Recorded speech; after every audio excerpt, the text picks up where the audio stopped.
الاحلى متابعين، وحشتوني كتير، وحشتوني جدا. النهارده ان شاء الله هنعمل معاكم الكبد والقوانص بالطريقه الاسكندراني على اصولها. في الاول كده هنصلي على النبي ونقول عليه افضل الصلاه والسلام.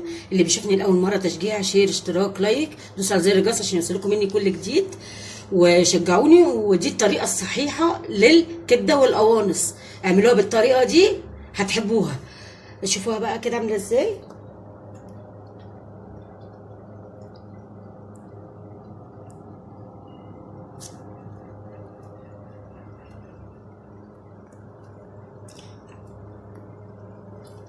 هعملها لكم بقى بكل خطوه. يلا معانا نشوفوا هنعملوا ايه. يلا يا حلوين. النهارده بقى ان شاء الله باذن الله طريقه بقى الكبده والقوانص دي طريقه اسكندراني هتعجبكم جدا وجميله قوي، والطريقه الصحيحه اللي عايز ياكل كبده قوانص يعمل بالطريقه دي. معايا كبده ومعايا قوانص، بس انا سلقاها عشان بيقولوا الناس بقى بيقولوا مش بتستوي، اسلقيها بره احسن وبعدين حطيها. اسلقيها بره عشان تستوي برده، ايا كان هتشد، ايا كان هتبقى ناشفه برده. لو اتحطت حتى قبل الكبده هتبقى ناشفه برده. هتسلقها بره نص سوا. معايا فلفل متقطع، معايا بصل، معايا بهارات فلفل اسمر وملح وكمون وكزبره بس كده. معايا توم، معايا بصل متقطع مكعبات، معايا حته ليا. اللي عايز يحطها يحطها، دي اختياري يعني. اللي عايز يحطها يحطها، مش عايز خلاص. دي مقاديرنا النهارده، دي مقادير بتاعتنا النهارده.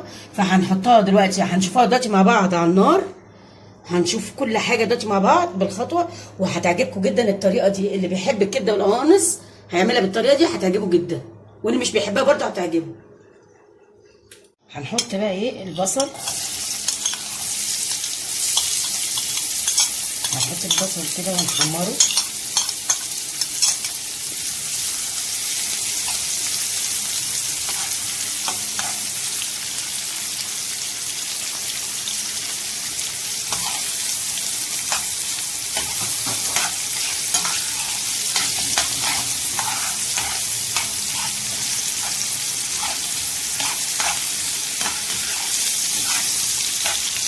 دي الطريقه الاسكندراني الصحيحه للكبده والقوانص.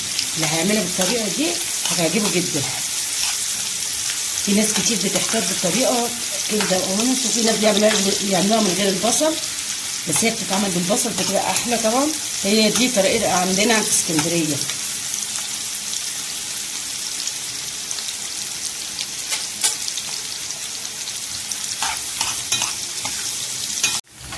اهو شايفين بدأ يبقى لونه مغمق شويه. ده اصفر، انا كده عايزه بس لونه يتغير.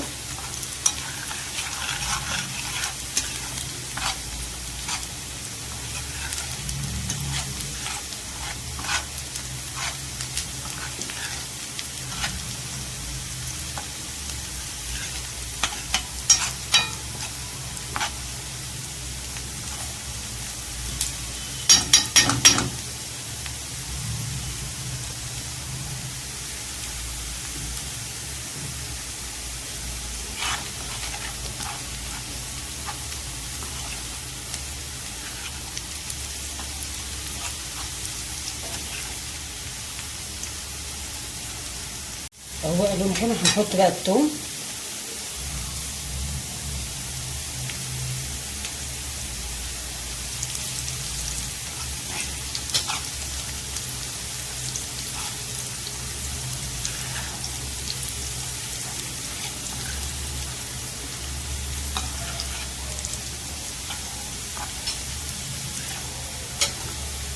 ريحه مع البصل مع الثوم حلو جدا.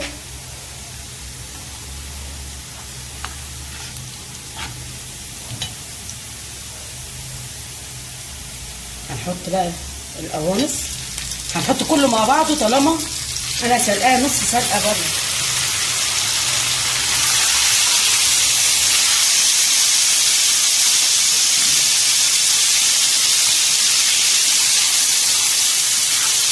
طالما بتسلقيها بره شويه لو انت مش هتسلقيها حطيها شويه بس، برضه هتبقى بتشد معاك وهتبقى ناشفه برضه.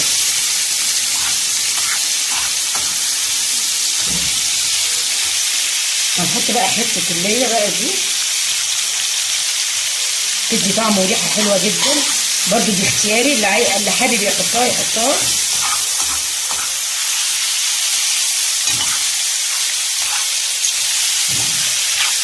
اللي مش حابب عادي.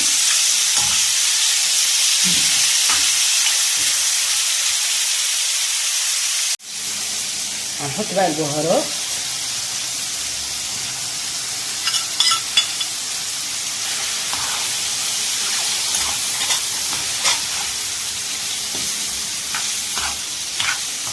حته جميله قوي.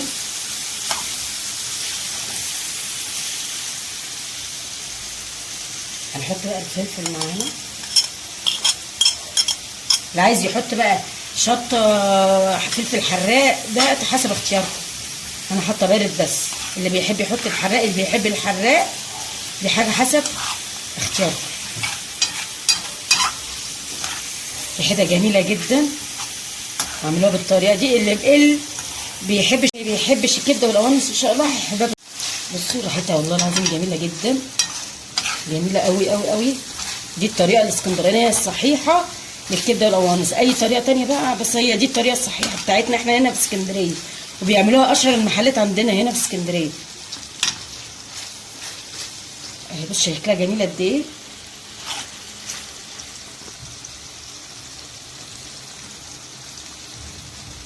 ريحتها روعه روعه، ريحتها تجنن بصراحه، جميله جدا. بص شكلها عامل ازاي. وزي ما قلت لكم القوانص تسلقوها بره شويه وتحطوها مع الكبده عادي، لكن لو حطيتوها قبل الكبده وهي نيه برضو بتشد على فكره، بتبقى ناشفه برضو ما بتبقاش طريه. انا بقى هغرفها معاكم وهشوفوا بقى ايه شكلها. رايكم بقى بعد ما غرفتها؟ بصوا جميله قد ايه، بصوا حلوه قد ايه شكلها، بصوا جميله قد ايه، جميله جدا جدا جدا، وهتعجبكم قوي. واعملوها بالطريقه دي والله هتعجبكم قوي قوي قوي. وهي دي الطريقه الصحيحه للناس المحتاره. اهي شايفين الجمال. يا رب الحلقه بتاعتي تكون عجبتكم النهارده. ما تنسوش بقى بشير واشتراك ولايك، ودوسوا على زر الجرس عشان يوصلكم مني كل جديد. واشوفكم على خير. يلا باي باي.